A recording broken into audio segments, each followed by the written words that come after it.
why Scottie Barrnes can be a Defensive Player of the Year candidate this season. Scottie Barrnes has all the tools and ability to play on defense for what I've seen this season, starting and last season for when he was a rookie. Scottie Barrnes has everything you can ask for, whether it's him playing offense or him just playing defense. He has comparisons to the likes of NBA greats Magic Johnson and a player in today's NBA in Draymond Green. As for Scottie Barrnes, he has all the tools to take his game to the next level and to be a Defensive Player of the Year this season. Watching Scottie Barrnes play last night versus Utah Jazz, I saw some things in his bag he can use on defense for his bigs and guards. As for Lauri Markkanen, he has his fair share of points in the paint, but Scottie Barrnes played collectively well as for some plays, as he made great reads on defense. Scottie Barrnes can play any position 1 through 5 and can cause a nightmare for most teams' offensive-minded players, like you can say, for example, Stephen Curry or a Trae Young or even a James Harden, who I mentioned here. But Scottie Barrnes has all the tools collectively to play defense and to play collectively with a team as a unit. But for Scottie Barrnes, like for the work he put in his offseason, whether it's an improved jump shot or just basically getting better defensive player, he basically just improved on everything as for what I seen last night. But I'm not going to talk about last night, let's talk about his regular season numbers as a rookie and in the playoffs a little bit. But for Scottie Barrnes for last season, when he was guarding against the league's best players, he basically held James Harden from 0% from 3, and he basically forced 6 turnovers as he played at 76ers 4 times a night. And he also held James Harden to under 50% from the field, so that's pretty much good. And next for Kevin Durant, when guarded by Scottie Barrnes, he held him to about 42.1% from the field goal on 8 of 12 shooting, and held Kevin Durant from 1 or 2 attempts from 3.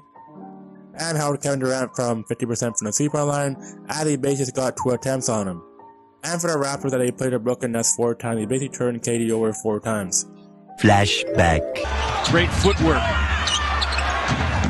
Barnes drops down the triple from the east corner. They left the rookie wide open, and he made Brooklyn pay. Freddie got right into the paint before he kicked it out. It was perfect, on time, on target, and energy here from Scottie. But this is where... As for the NBA's great center and Karl-Anthony Towns, he held Karl-Anthony Towns from 2 of 5 from the field on 0% from 3, and turned him over every time he played him, which was 2 times in each game. So for Karl-Anthony Towns, that he's a big, he basically got his work, but Scottie Barrnes didn't let any of that happen as for his 5 attempts. Then when Scottie Barrnes guarded Luka Doncic, when guarded by Scottie Barrnes, he went 1 of 4 from the 3-point line, which was pretty good. And then he basically turned him over a bit as for the 2 games he played, but that was pretty good as he guarded Luka Doncic a bit at a time when the Mavericks played the Raptors. As for LeBron James, although it's a small sample size that they played the Lakers only twice, when guarded by Scottie Barrnes for LeBron James scores 38.5% for the field goal and basically shoots nothing from the 3-point line on 2 turnovers a game. As for LeBron, he got relatively his own work, but with Scottie, it's not happening. As for Joel Embiid, he basically didn't get any looks from 3, but when he was in the paint, Scottie Barrnes held him to about 42.9% from the field, which is pretty good for a big in the NBA with the great likes of Joel Embiid. And he basically turned Joel Embiid every time when he got the ball. As for his 3 turnovers, as when he played the Sixers 4 times, but basically when he got the ball, he would always turn him over at least once. And then for Jimmy Butler, when guarded by Scottie Barrnes in the regular season that they played the Miami Heat 4 times, he has 4 attempts from the field when guarded by Scottie Barrnes, and he got no attempts from 3, and he basically turned the ball over 2 times. As for Scottie Barrnes, when he played James Harden, I think he just harassed James Harden because he made James Harden go 2 attempts from the field when playing defense on him, and he basically gave up no 3s, but he gave about 3 fouls as the main defender for Harden during the series, though he played a good 4 games. But Joel Embiid played relatively okay, but he had his way along with Maxey as their field goal percentage were a bit more, but he didn't really foul any of them. That's a good sight to see. As for Scottie Barrnes, we all know he can play defense against many of the league's greats, so let's just see here.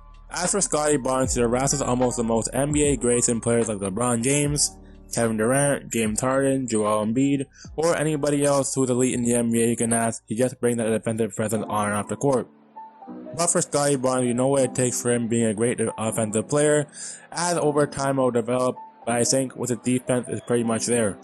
And Scottie Barrnes, he basically plays the inside pretty well, as he guards the inside and 2-pointers a good 66% of the time, while guarding bigs and guards like Joel Embiid or even Trae Young as they're shifty and elite in both ends.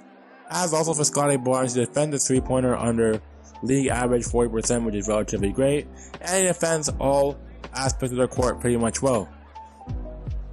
But for Scottie Barrnes, like I said, You can even see it in the defensive presence. He can basically harass anybody and can basically be an elite defender. Like for example, like Kawhi Leonard, he can guard anybody 1 through 5, and he basically just a good asset and hidden commodity on defense, as he basically gives problems for everyone on defense. As for Scottie Barrnes, we know he can play against anybody in the league, whether it's LeBron James or Kevin Durant, or any other great in the NBA. Like for example, you can probably say Jason Tatum or Jimmy Butler.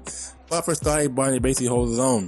But for Scottie Barrnes, he doesn't have to really do much on defense because he has many other defenders and players like OG, Gary Trent, Ed VanVleet, and Pascal Siakam as secondary defenders. So Scottie Barrnes can lead a charge in this Raptors defense. I think honestly he can be the defensive player of the year this season or for future years to come, because Scottie Barrnes just developing as a player and just growing each and every day. And what I'm seeing right before my eyes is pretty much crazy for only a 21-year-old. So I think Scottie Barrnes, yeah, will take to do anything in the court, whether it's on defense, as for what I talked about today, or being a defensive player of the year candidate, as for players like Kawhi Leonard that basically got that award.